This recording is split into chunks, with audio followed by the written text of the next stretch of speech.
स्वागत है स्टूडेंट्स, आप सभी का अपना यूट्यूब चैनल संतोष मैथमेटिक्स सेंटर पहाड़पुर।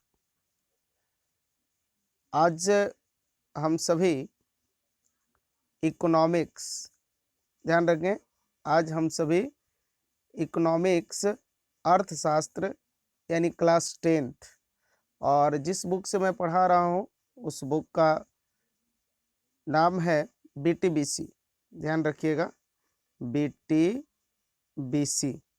BTBC जो बिहार सरकार की पुस्तकें हैं उस पुस्तक से मैं पढ़ाने का प्रयास कर रहा हूं। और आज हम लोग इसका पार्ट 3 लेसन नंबर 1 का लेसन नंबर 1 का पार्ट 3 आज हम लोग पढ़ने जा रहे हैं। और इससे पहले हम लोग पार्ट 1 और पार्ट 2 पढ़ चुके हैं और उसके बाद में पार्ट 2 में हम लोग पढ़े थे दो अर्थव्यवस्था के विकास के लिए निम्नलिखित दो स्थितियों का विवेचन करेंगे, जिसमें था एक आर्थिक विकास और दूसरा था मौद्रिक विकास। तो हम लोग आर्थिक विकास को देख चुके हैं। आर्थिक विकास में विभिन्न विद्वानों का जो मत था, जैसे प्रोफेसर रो स्टोव थे, उसके बाद में प्रोफेसर मेयर एवं बाल्डविन, उसके बाद में श्रीमती उर्सुला हेक्स। इसमें 3 शब्द आया था, आर्थिक विकास, आर्थिक वृद्धि तथा आर्थिक प्रगति में क्या अंतर है। इन तमाम शब्दों को आप सभी कोई फिर से किताब में सही तरीके से अध्ययन कर लेंगे। और आज हम लोग आप सभी से एक प्रश्न है, बताइएगा कि योजना आयोग को वर्तमान में किस नाम से जाना जाता है। योजना आयोग को वर्तमान में किस नाम से जाना जाता है। और उसके बाद में बताइए वर्तमान में कैमी पंचवर्षीय योजना चल रहा है। वर्तमान में अभी कैमी पंचवर्षीय योजना चल रहा है। ये आप सभी कोई अपना जवाब कमेंट बॉक्स में देने का प्रयास करेंगे। आइए हम लोग आज का टॉपिक चर्चा करते हैं, जो दूसरा नंबर टॉपिक था मौद्रिक विकास। ध्यान रखिएगा, दूसरा टॉपिक था मौद्रिक विकास। मौद्रिक विकास, ये जो मौद्रिक विकास है, कह रहा है कि सबसे पहले तो आर्थिक विकास हुआ, उसके बाद में मौद्रिक विकास हुआ। तो वर्तमान 21वीं शताब्दी में ध्यान दीजिएगा, वर्तमान 21वीं शताब्दी में मनुष्य को अनेक प्रकार की सुख सुविधाएं उपलब्ध है। ये हम सब जान रहे हैं। यदि हम इसके पीछे के इतिहास को देखें तो लगता है कि विगत वर्षों में इन सुख सुविधाओं को उपलब्ध कराने के लिए मनुष्यों को कठिन परिश्रम करना पड़ा है। जब मुद्रा का विकास नहीं हुआ था तो लोग वस्तु से वस्तु का लेन देन कर अपनी आवश्यकताओं की पूर्ति करते थे। मेरे प्यारे मित्रों, जब मुद्रा, ध्यान दीजिएगा, जब ये मुद्रा का विकास नहीं हुआ था तो लोग जो है ना, लेन देन कैसे किया करते थे। तो लेन देन के लिए लोग वस्तु से वस्तु का लेन देन किया करते थे। अर्थव्यवस्था की इस अवस्था को, जब वस्तु से वस्तु की लेन देन होता है तो उस व्यवस्था को कहा जाता है वस्तु विनिमय प्रणाली। ध्यान रखिएगा, उस व्यवस्था को क्या बोला जाता है, वस्तु विनिमय प्रणाली। वस्तु विनिमय प्रणाली बहुत अच्छा शब्द है कि जब वस्तु से वस्तु की लेन देन होती थी तो उस समय क्या बोला जाता था, वस्तु विनिमय प्रणाली। तो उस समय चलिए काम चल जाता था कि वस्तु से वस्तु का लेन देन कर लिया जाता था, क्योंकि जनसंख्या कम थी, आवश्यकताएं कम थी, है ना, इसलिए वस्तु से वस्तु का लेन देन कर लिया जाता था। कुछ दूर जा करके भी लोग जो ऐसे वस्तु को अदला बदली कर लिया करते थे। लेकिन आज के समय में इतनी लंबी जनसंख्या होने के वजह से लोग वस्तु से वस्तु का लेन देन नहीं कर सकते हैं। इसलिए किसका विकास किया गया, मुद्रा का विकास किया गया। ध्यान रखिएगा, मुद्रा ये देख रहे हैं ना, ये मुद्रा, इस मुद्रा का विकास किया गया। और मुद्रा के बिना संसार को चलाना संभव नहीं था। आइए आगे हम लोग चर्चा करते हैं कि वह अवस्था आर्थिक विकास की प्रारंभिक अवस्था थी, चूंकि उस समय मनुष्य की संख्या तथा आवश्यकता दोनों ही कम थी। संख्या भी कम था और आवश्यकताएं भी कम थी, इसलिए वस्तु से वस्तु का विनिमय प्रणाली चल जाता था, कोई दिक्कत नहीं था। इसलिए वस्तुओं के लेन देन आदान प्रदान से उनकी आवश्यकताओं की पूर्ति की जाया करती थी। लेकिन बाद में लोगों की आवश्यकताएं बढ़ती चली गई और उनकी संख्या बढ़ने के कारण अब छोटे से कस्बे से बढ़कर बड़े गांव एवं क्षेत्र में मनुष्य का फैलाव होने लगा। इसी स्थिति में मनुष्य की सोच के आधार पर विनिमय का एक सामान्य इकाई मुद्रा का प्रादुर्भाव हुआ। ध्यान रखिएगा, मुद्रा का प्रचलन हुआ। अब वस्तु के बदले वस्तु नहीं बल्कि मुद्रा के द्वारा विनिमय की क्रिया होने लगी। अब विनिमय की क्रिया होने लगी तो एक कठिनाई ये आया कि मुद्रा, कौन सी मुद्रा चले, उस पर उसका प्रतीक चिन्ह क्या हो, उसको कौन जारी कर सकता है। यानी कि मुद्रा से अब क्रय और विक्रय होगा तो मुद्रा का मतलब कोई भी धातु मुद्रा को चला देने से तो काम चलेगा नहीं ना। तो इसलिए क्या हुआ कि भारत सरकार यानी गवर्नमेंट का अभ्युदय हुआ, यानी सरकार का अभ्युदय हुआ, सामने सरकार उभर कर आया। सरकार की स्वीकृति तथा जनता के विश्वास से मुद्रा का चलन होने लगा।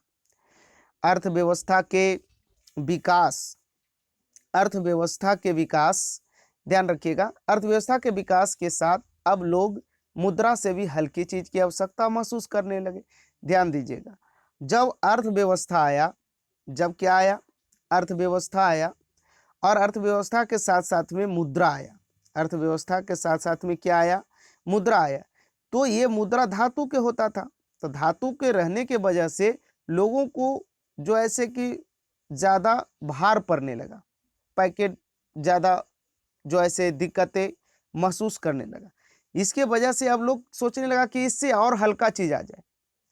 अर्थव्यवस्था के जब लोग मुद्रा से हल्की चीज की आवश्यकता महसूस करने लगे तो फलतः देश की सरकार आधिपत्य से स्थापित बैंकों का निर्माण हुआ, जिसके द्वारा अब और भी आसानी से मुद्रा का हस्तांतरण, ट्रांसफर किया जाने लगा। देखिए, सरकार ने कहा कि चलो भाई, पब्लिक का मांग है कि एकदम हल्का से हल्का वस्तु को लाया जाए, तो सरकार ने किसका निर्माण किया, बैंकिंग का। ध्यान रखिएगा, सरकार ने बैंकिंग क्षेत्र का निर्माण किया, बैंकों का विस्तार किया, ठीक है ना। बैंकों, ध्यान रखिएगा, बैंकों का क्या किया, विस्तार किया, बैंकों का विस्तार किया और बहुत ही तीव्र गति से विस्तार किया, बहुत ही तीव्र गति से विस्तार किया, जिसे हम मुद्रा का हस्तांतरण आसानी से कर सकते थे। आज मान लिया जाए आप यहाँ जैसे मैं फतेहपुर प्रखंड गया डिस्ट्रिक्ट के अंतर्गत हूँ और यहाँ से मुझे अगर दिल्ली या कोलकाता या फिर किसी अन्य बड़े शहरों में या कहीं छोटे और ही कस्बा में ही अगर भेजना हो तो मुझे जाने की ज़रूरत नहीं है, क्योंकि आज बैंकिंग व्यवस्था का विस्तार है। हम सभी लोग बैंक के माध्यम से मुद्रा का क्या कर सकते हैं, ट्रांसफर कर सकते हैं, पैसे के लेन देन कर सकते हैं। यानी कि और ये बैंक पर जो आधिपत्य होगा, बैंक जो अधीन होगा, वो किसके अधीन होगा, ये बैंक जो होगा वो सरकार के अधीन होगा। किसके अधीन होगा, सरकार के अधीन होगा, सरकार के अधीन होगा।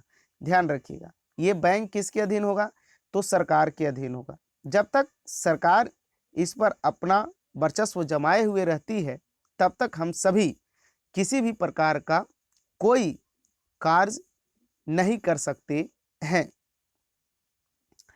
आज के युग में मानवीय मस्तिष्क का लगभग सारा कार्य एक मशीन के द्वारा होने लगा है, जिसे हम कंप्यूटर कहते हैं। यह मशीन मानव के द्वारा किए गए आविष्कार का परिणाम है। मनुष्य से कई गुना ज़्यादा इसकी स्मरण शक्ति है ना।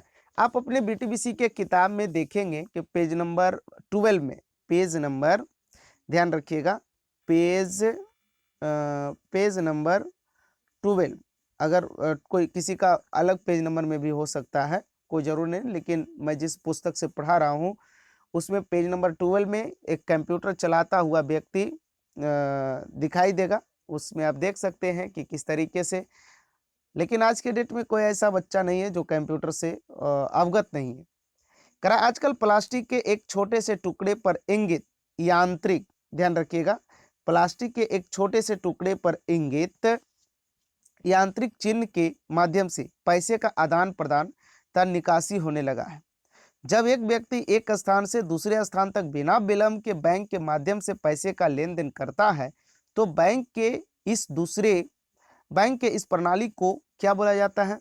ध्यान दीजिएगा, कह रहा है कि बिना विलंब के बैंक के माध्यम से पैसे का लेन देन करता है तो बैंक के इस प्रणाली को क्या बोला जाता है? कोर बैंकिंग प्रणाली। ध्यान रखिएगा, क्या बोला जाता है? कोर बैंकिंग प्रणाली, कोर बैंकिंग प्रणाली, ध्यान दीजिएगा। कहते हैं इसी तरह एक व्यक्ति प्लास्टिक के यांत्रिकी संकेत मैकेनिकल मार्क, यांत्रिकी संकेत मतलब मैकेनिकल मार्क से किसी भी समय बैंक के एक चिन्हित स्थान से किसी भी समय पैसे निकाल सकता है। ये सारी क्रियाएं बिजली से संचालित कंप्यूटर, बिजली से संचालित किसके द्वारा?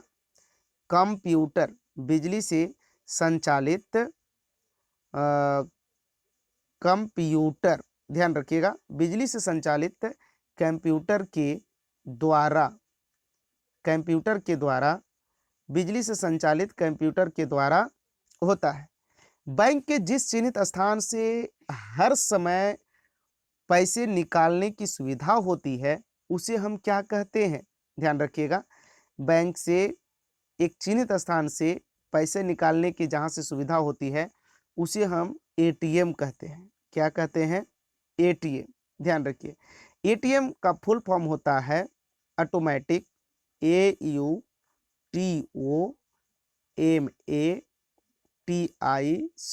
Automatic teller, TELLER, teller machine, MACHIN,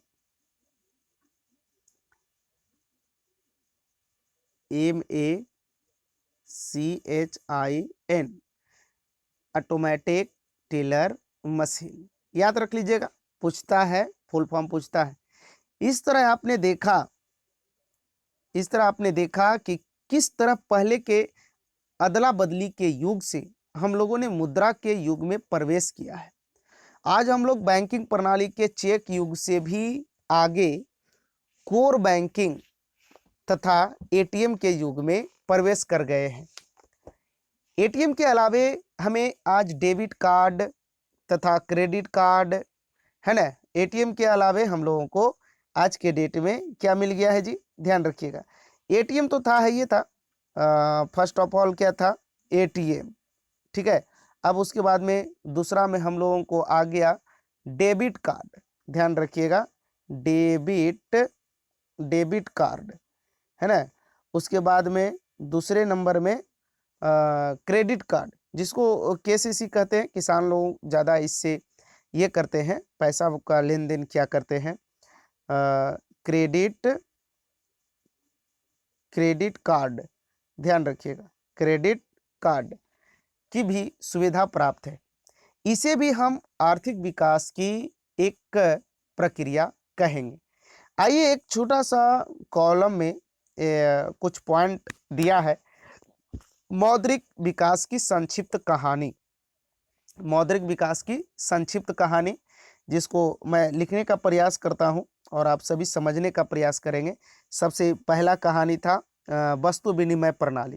पहला था वस्तु विनिमय प्रणाली, वस्तु विनिमय प्रणाली, ध्यान रखिए, पहला था वस्तु विनिमय प्रणाली।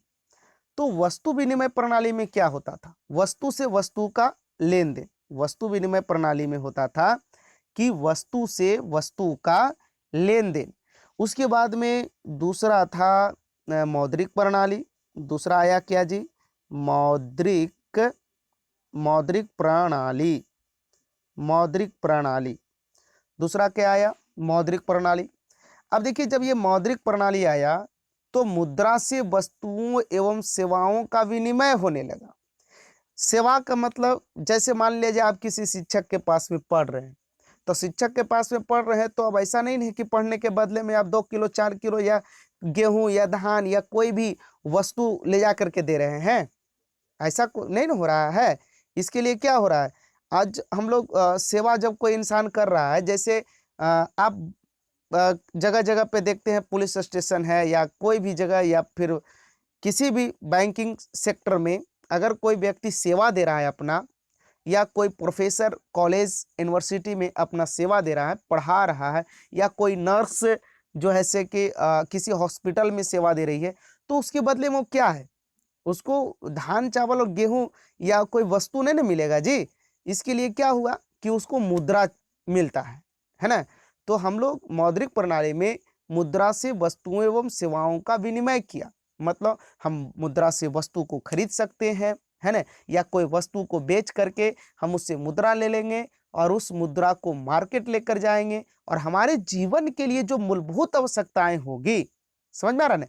बहुत अच्छे तरीके से समझिएगा। हमारे जीवन की जो मूलभूत आवश्यकताएं होगी, हम उसे क्या करेंगे, मार्केट से खरीदने का प्रयास करेंगे। और तीसरा पॉइंट है बैंकिंग प्रणाली। तीसरा था देखिए बैंकिंग, ध्यान रखिएगा, बैंकिंग प्रणाली। बैंकिंग प्रणाली तीसरा पॉइंट जो था वो क्या था? बैंकिंग प्रणाली। हम लोग पहला देखिए वस्तु विनिमय प्रणाली, और दूसरा देखिए मौद्रिक प्रणाली, तीसरा बैंकिंग प्रणाली। ध्यान दीजिए, ये करा बैंक के माध्यम से चेक के द्वारा विनिमय की क्रिया का संपादन। उसके बाद में चौथा पॉइंट जो था, चौथा पॉइंट क्या है? कोर बैंकिंग प्रणाली। चौथा कोर बैंकिंग प्रणाली। कोर बैंकिंग प्रणाली। कोर बैंकिंग प्रणाली करा है कि इसके अंतर्गत संकेत से एक व्यक्ति के खाते से दूसरे अवस्थित दूसरे व्यक्ति को उसी बैंक के माध्यम से पैसा का हस्तांतरण या ट्रांसफर किया जा सकता है। आप जानते हैं ना कि आपका खाता अगर स्टेट बैंक में है तो आप स्टेट बैंक से में ही पैसा भेज सकते हैं। उसके बाद में पांचवा नंबर में क्या था? एटीएम। पांचवा नंबर में एटीएम, और एटीएम का फुल फॉर्म आप लोगों ने देखा, ऑटोमेटिक टेलर मशीन, है ना। कराए कि एक प्लास्टिक के छोटा सा कार्ड होता है ना जी, और उसमें एक कोड अंकित होता है। उस कोड को जब एटीएम वाले मशीन में हम लोग इंगित करते हैं, मतलब उसको सेट करते हैं या डालने का प्रयास करते हैं, तब उससे, और उसके बाद में अमाउंट डालना पड़ता है, मतलब कितना पैसा आप निकालना चाहते हैं वो, तब जब जैसे देखिए आप अपने बैंक एटीएम से ज़्यादा पैसा नहीं निकाल सकते हैं, उतना ही पैसा निकाल सकते हैं जितना आपके बैंक के में आपके खाता में पैसा है, उससे ज़्यादा आपने निकलेगा ही नहीं, ठीक है। इसलिए आप इसको समझिए। उसके बाद में छठा नंबर क्या था? छठा नंबर पॉइंट था डेबिट कार्ड। छठा क्या था? Debit card. Debit card. उसके बाद में 7 number credit card. Credit card, ध्यान रखिए, ये डेबिट कार्ड और दूसरा क्रेडिट कार्ड। करा बैंक द्वारा जारी किया गया प्लास्टिक का एक कार्ड जिसके आधार पर उसके धारक द्वारा पैसे अथवा वस्तु प्राप्त कर लेना क्या कहलाएगा? डेबिट कार्ड कहलाएगा। उसके बाद में है क्रेडिट कार्ड। तो क्रेडिट कार्ड है कि सॉरी कि बैंक द्वारा दिया गया प्लास्टिक का कार्ड जिसके द्वारा बैंक में अपनी जमा राशि के पैसे का उपयोग करना। उसके बाद में क्रेडिट कार्ड है। क्रेडिट कार्ड भी जब तक केसीसी, जिसको लोन भी बोला जाता है इसको, है ना, गांव घर में इससे बहुत ज़्यादा पैसा निकाला जाता है। अब देखिए सिंगासनी गांव की कहानी। सिंगासनी बहुत अच्छा गांव है, जब किताब में इसका दिया गया है तो निश्चित तौर पे एक उदाहरण पेश, सिंगासनी गांव की कहानी, सिंगासनी गांव की कहानी, सिंगासनी गांव की कहानी। करा बिहार के पूर्वी चंपारण जिले, ध्यान रखिएगा, बिहार के कौन से चंपारण, पूर्वी चंपारण जिले, बिहार के पूर्वी चंपारण जिले के रामगढ़वा,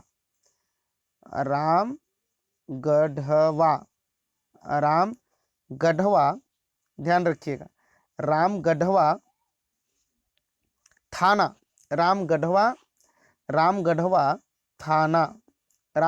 थाना के अंतर्गत सिंगासनी गांव का एक लड़का छोटू, इस गांव का एक लड़का है जिसका नाम क्या है, छोटू, ध्यान रखिएगा, जिसका नाम क्या है, छोटू, प्राय अपनी माँ को सब्जी वाली से अनाज के बदले सब्जी लेते देखता था। उसे जब भी अपनी छोटी मोटी जरूरतों जैसे चीनी, कागज, पेंसिल आदि की जरूरत होती तो उसकी माँ उसे गांव के दुकानदार से उन छोटी मोटी चीजों को लाने के लिए अनाज देती है। छोटू के पिता जब शहर जाते हैं तो अपने अनाज को बेचकर रुपया लेकर छोटू और उसकी माँ के लिए कपड़े आदि लाते हैं। छोटू का एक संबंधी श्याम कुमार पटना में नौकरी करता था। एक बार होली की छुट्टी में वह अपने यहाँ छोटू को बुलाया। कौन बुलाया? श्याम कुमार अपने यहाँ किसको बुलाया? छोटू को बुलाया। ठीक है। एक दिन शाम को वह छोटू को अपने गाड़ी से बाजार घुमाने ले गया। बाजार जाने पर एक बड़े से दुकान पर श्याम कुमार ने कुछ सामान खरीदा और जब पैसा देने का समय आया तो उसने एक प्लास्टिक के एक छोटा सा टुकड़ा दुकानदार को दिया, जिसे कंप्यूटर के माध्यम से वह पैसे का भुगतान किया।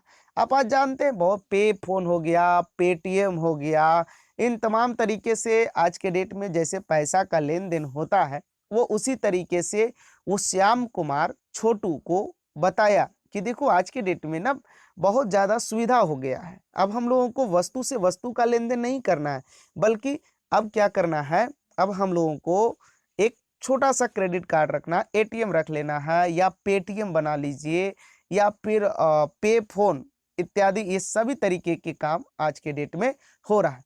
अब छोटू आश्चर्यचकित होकर अपने संबंधी श्याम कुमार से जिज्ञासावश पूछा कि बिना पैसे के आपको ये सामान कैसे मिले। ध्यान रखिए, क्योंकि छोटू जानता था ना कि माँ मेरी जाती है तो कोई वस्तु दे करके ही कोई वस्तु लाती थी, या मुद्रा दे करके या पैसा दे करके कोई वस्तु को बाजार से उसकी माँ घर लेकर आती थी। लेकिन श्याम कुमार ने ऐसा क्या किया कि इसने पैसा निकाल के दिया नहीं और इसे वस्तु भी मिल गया। तो कहीं न कहीं निश्चित तौर पे इसका सार्थक साबित होता है ना। श्याम कुमार ने धीरे से छोटू को समझाया कि श्याम कुमार ने धीरे से छोटू को समझाया। श्याम कुमार ने धीरे से छोटू को क्या किया जी, समझाने का प्रयास किया कि तुम्हारे घर पर तुम्हारी माँ जो अनाज के बदले वस्तु लेती है वह मुद्रा के पूर्व के विनिमय की स्थिति थी, जिसे वस्तु विनिमय प्रणाली कहा जाता था। जिसे क्या बोला जाता था? वस्तु विनिमय प्रणाली कहा जाता था। छोटू आज ये समय बदल गया है। आज समय क्या हो गया है? बदल गया है। आज हम लोग डिजिटल इंडिया में जी रहे हैं। आज हमें क्या करना पड़ेगा? वस्तु से वस्तु का लेन देन नहीं, वस्तु से वस्तु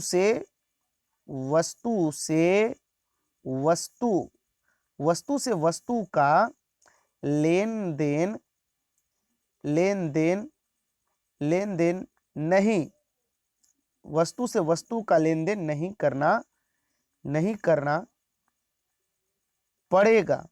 करना पड़ेगा, बल्कि आज के डेट में हमें credit card, ATM, debit card, पे फोन, पेटीएम इत्यादि की व्यवस्था करनी चाहिए। तो आप सभी आपने देखा कि मौद्रिक विकास प्रणाली में कितना ज़्यादा दिक्कत होता था। आइए मौद्रिक विकास प्रणाली की थोड़ा सा हम लोग चर्चा विस्तार से ऐसा ही कर लें, एक शुरू से जहाँ से हम लोग पढ़ना शुरू किए थे उसमें हम लोग आज देखें अभी कि यहाँ पे आपने देखा कि सबसे पहले हम लोग जो ऐसे कि मुद्रा का विकास किए, है ना, मौद्रिक विकास 21वीं शताब्दी में। फिर वस्तु विनिमय प्रणाली आया। वस्तु विनिमय प्रणाली में हम लोग वस्तु से वस्तु का लेन देन किया करते थे, है ना। फिर उसके बाद में कोर बैंकिंग प्रणाली आया, जिससे कि हम लोग अब एक जगह से बैठे बैठे हम लोग दूसरे जगह पर पैसा को निकाल सकते हैं या भेज सकते हैं। फिर उसके बाद में एटीएम आ गया। एटीएम एक ऐसा हाथी आ गया कि अब हम लोग पैसा भी पास में ना रखिए, सिर्फ कार्ड रखे रहिए, कहीं भी जा करके आप पैसा निकाल सकते हैं। उसके बाद में डेबिट कार्ड आया, क्रेडिट कार्ड आया। फिर उसके बाद में वस्तु विनिमय प्रणाली, मौद्रिक प्रणाली, बैंकिंग प्रणाली, कोर बैंकिंग प्रणाली, ATM, debit card, credit card इत्यादि। फिर हम लोग देखिए बिहार के पूर्वी चंपारण जिले के रामगढ़वा थाना के छोटू और उसके बाद में श्याम कुमार के कहानी को हम लोग पूरे अच्छे तरीके से पढ़ा।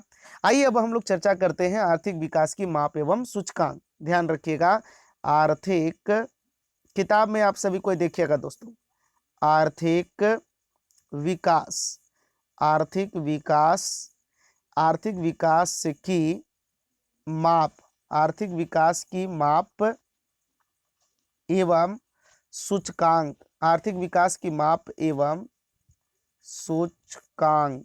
ध्यान रखिए, आर्थिक विकास की माप एवं सूचकांक में सबसे पहला टॉपिक है राष्ट्रीय आय। सबसे पहला जो टॉपिक है वो क्या है? राष्ट्रीय आय, राष्ट्रीय आय, जिसे हम लोग इंग्लिश में कहते हैं national income, NATIONAL, national, INCOME, national income. ध्यान रखिए, नेशनल इनकम। इस राष्ट्रीय आय को इंग्लिश में क्या बोलते हैं? National income.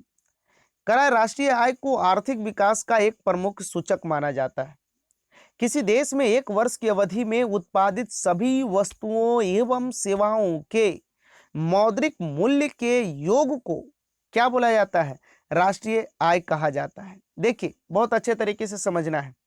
कह रहा है कि जितना भी सेवा हमारे देश में होता है या जितना भी कोई भी वस्तु को हम लोग जो बेचते हैं या हम लोग क्रय करते हैं या विक्रय करते हैं, तो उसके बाद में जो हमें इनकम प्राप्त होता है, जो आय प्राप्त होता है, उसके जोग को यानी साल भर के एक वर्ष में जितना आय प्राप्त हुआ उसके जोग को हम लोग क्या कहते हैं? राष्ट्रीय आय कहते हैं। क्या बोलते हैं जी?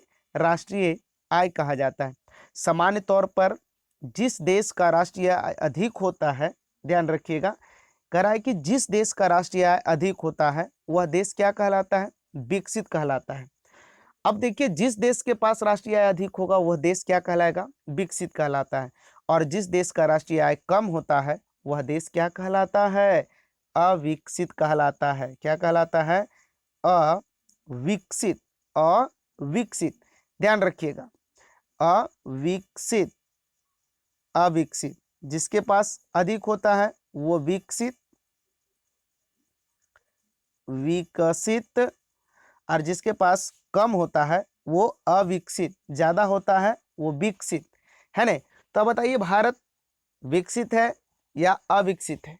तो हम कह सकते हैं भारत अभी विकसित नहीं है बल्कि अभी अविकसित है, विकासशील है।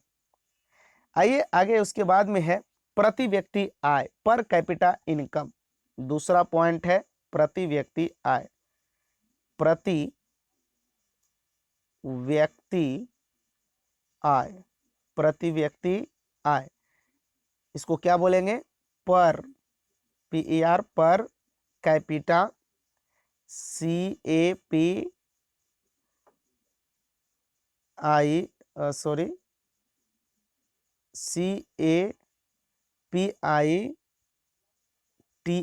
Capita income, INCOME, PCME income, per capita income. कह रहा है कि आर्थिक विकास की माप करने के लिए प्रति व्यक्ति आय को सबसे उचित सूचकांक माना जाता है। प्रति व्यक्ति आय देश में रहते हुए व्यक्तियों की औसत आय होती है। प्रति व्यक्ति जो आय होती है वो देश में रहते हुए व्यक्तियों की औसत आय होती है। राष्ट्रीय आय को देश की कुल जनसंख्या से भाग देने पर जो भागफल आता है वह प्रति व्यक्ति आय कहलाता है। देखिए, प्रति व्यक्ति आय का एक फार्मूला है। क्या है फार्मूला? बहुत अच्छे तरीके से ध्यान देने की जरूरत है ना। फार्मूला को इसको या पूछता भी है जी, ऑब्जेक्टिव में भी डाल देगा, ध्यान रखना, ऑब्जेक्टिव में भी दे देगा। वो बहुत अच्छा से पढ़ने का प्रयास करो ना, कोई दिक्कत नहीं होगा। समझाने का हम प्रयास करते हैं इस तरीके से भी। अब लॉकडाउन की स्थिति है तो क्या ही किया जा सकता है, कोई उपाय ही नहीं है ना। इसलिए सही तरीके से पढ़िए और समझने का प्रयास कीजिए। प्रति व्यक्ति प्रति व्यक्ति प्रति व्यक्ति आय बराबर होता है, प्रति व्यक्ति आय बराबर होता है, ध्यान रखना, प्रति व्यक्ति आय बराबर होता है राष्ट्रीय आय, राष्ट्रीय आय बटा कुल जनसंख्या, कुल जनसंख्या। ध्यान रखिएगा, ये बहुत अच्छा पॉइंट है कि प्रति व्यक्ति आय बराबर, ध्यान दीजिएगा, ये प्रति व्यक्ति आय बराबर राष्ट्रीय आय बटे कुल जनसंख्या। अगर हमें प्रति व्यक्ति आय निकालना है तो कैसे निकालेंगे? तो हमें पता करना है कि हमारे देश का राष्ट्रीय आय कितना है, उसके बाद में देश का कुल जनसंख्या कितना है। तो राष्ट्रीय आय में कुल जनसंख्या से क्या कर देंगे, हम लोग भाग दे देंगे, तो हमारा क्या निकल जाएगा जी? प्रति व्यक्ति आय निकल जाएगा। अब उसके बाद में देखिए अगला पॉइंट है इसी में कि विश्व बैंक यानी वर्ल्ड बैंक की विश्व विकास रिपोर्ट, वर्ल्ड डेवलपमेंट रिपोर्ट 2006 के अनुसार, कब के अनुसार? 2006 के अनुसार, 2006 के अनुसार, 2006 के अनुसार जिन देशों की 2004 में प्रति व्यक्ति आय 4,53,000 रुपये प्रति वर्ष या इससे अधिक है, ध्यान रखिएगा, जिस देश के व्यक्ति का प्रति व्यक्ति आय एक वर्ष में, यानी कि 2004 में प्रति व्यक्ति आय एक वर्ष में कितना होना चाहिए? 4,53,000, 4,53,000, 4,53,000 रुपये प्रति वर्ष या इससे अधिक है, तो वह देश क्या कहलाएगा? विकसित कहलाएगा। वह देश क्या कहलाएगा? विकसित कहलाएगा। क्या कहलाएगा जी? विकसित, या हम कह सकते हैं समृद्ध देश। विकसित या समृद्ध, ध्यान रखिएगा, विकसित या समृद्ध देश कहलाएगा। विकसित या क्या कहलाएगा? समृद्ध देश कहलाएगा। ध्यान रखिए आगे। और वे देश जिनको प्रति व्यक्ति आय, जिसका प्रति व्यक्ति आय मतलब एक व्यक्ति साल भर में कितना कमाएगा? मात्र 37,000 रुपया। मात्र कितना जी? 37,000 रुपया अगर एक वर्ष में या इससे कम, तो इन्हें निम्न आय वाला देश कहा जाता है। निम्न आय वाला देश कहा जाता है। जो एक साल में मात्र कितना रुपया कमाए? 37,000 रुपया कमाए, तो उसे हम कह सकते हैं कि ये निम्न आय वाला देश है, यानी कि अविकसित है। क्या है? अविकसित है। क्या है जी? अविकसित है, यानी कि विकासशील है। भारत निम्न आय वर्ग के देश में आता है, क्योंकि भारत की प्रति व्यक्ति आय 2004 में केवल कितना था? ध्यान रखिएगा, 2004 में मात्र 28,000 रुपया। मात्र कितना? 28,000 रुपया प्रति वर्ष। 28,000 रुपया प्रति वर्ष कितना था जी? 28,000 रुपया प्रति वर्ष। अब बताइए, जरा चर्चा कीजिए कि जहां 4,53,000 रुपया कमाने वाला व्यक्ति और हमारे यहाँ मात्र कितना, 2004 के अनुसार ये बोल रहा है, ये कब के जनगणना के अनुसार बोल रहा है? 2004 के, अभी नहीं, वर्तमान छोड़ दीजिए, 2004 के जनगणना के अनुसार ये बोल रहा है कि 2004 में प्रति व्यक्ति एक वर्ष में कितना पैसा कमा लेता था? तो 28,000 रुपया कमाता था। उसके बाद में कह रहा है कुछ चयनित राज्यों के अध्ययन से यह पता चलता है कि बिहार में प्रति व्यक्ति आय कम है। यह निम्न तालिका से स्पष्ट होता है। ध्यान दीजिएगा, हमारा बिहार में तो और ज्यादा कम है।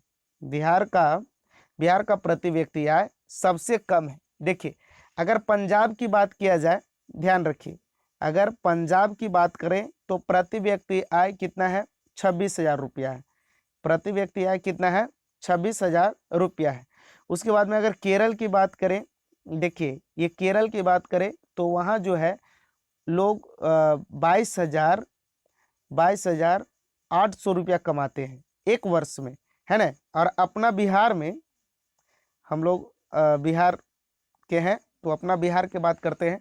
अपना बिहार में मात्र एक व्यक्ति साल भर में 5700 रुपया कमाता है।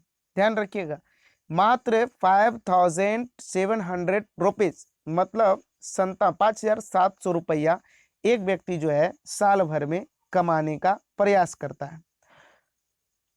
तो ये तालिका से स्पष्ट होता है कि इन तीनों राज्यों में पंजाब की प्रति व्यक्ति आय सबसे अधिक है। इसमें से ये स्पष्ट हो गया ना कि ये पंजाब, देख रहे हैं ना, पंजाब का प्रति व्यक्ति आय सबसे अधिक है। केरल उसके बाद दूसरे नंबर पर है। और सबसे पिछड़ा राज्य आय की दृष्टि में कौन है? बिहार है। अगर विकास को मापने के लिए प्रति व्यक्ति आय का प्रयोग किया जाए तो इन तीनों राज्यों में पंजाब सबसे अधिक और बिहार सबसे कम विकसित राज्य माना जाएगा। तो आज इतना ही। उसके बाद में हम लोग अगला टॉपिक शुरू करेंगे, अगला पॉइंट शुरू करेंगे, मानव विकास सूचकांक। ध्यान रखिएगा, जो ये पार्ट 4 में होगा, मानव विकास सूचकांक, मानव विकास सूचकांक, ये पार्ट 4 में हम लोग आएंगे। ये पार्ट 4 में इसका चर्चा करेंगे। आप सभी से सादर अनुरोध है कि अगर वीडियो अच्छा लगे तो और लोगों तक शेयर करेंगे ताकि ज़्यादा से ज़्यादा लोग इससे लाभ उठा सके।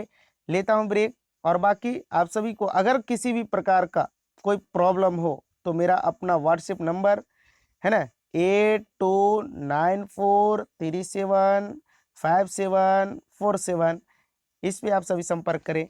जय हिंद, भारत माता की जय, वंदे।